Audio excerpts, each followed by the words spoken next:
This is a Sanskrit stotra of 9 planets. Each and every planet is requested to remove all the troubles, sorrow from our life. नवग्रह स्तोत्रात आपल्या जीवनातून दुःख व त्रास नाहीसा व्हावा असे मागणी केले आहे. नवग्रह पीडाहर स्तोत्र. श्री गणेशाय नमः. ग्रहाणामादिरादित्यो लोकरक्षणकारकः विषमस्थान संभूतां पीडां हरतु मे रविः.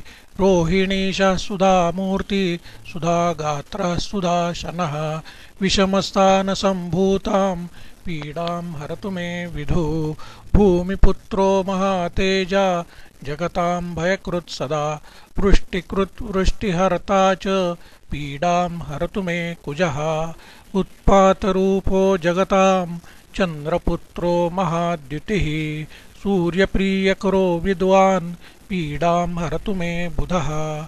देवमन्त्री विशालाक्षः सदा लोकहिते रतः अनेकशिष्यसम्पूर्णः पीडां हरतु मे गुरुः. दैत्यमन्त्री गुरुस्तेषां प्राणदश्च महामतिः प्रभुस्ताराग्रहाणां च पीडां हरतु मे भृगुः. सूर्यपुत्रो दीर्घदेहो विशालाक्षः शिवप्रियः दीर्घचारः प्रसन्नात्मा पीडां हरतु मे शनिः. महाशीरा महावक्त्रो दीर्घद्रष्टो महाबलः अतनुश्चोर्ध्वकेशश्च पीडां हरतु मे शिखि. अनेकरूपवर्णश्च शतशोऽठ्यत्तसहस्रशः उत्पातरूपो जगतां पीडां हरतु मे तमः.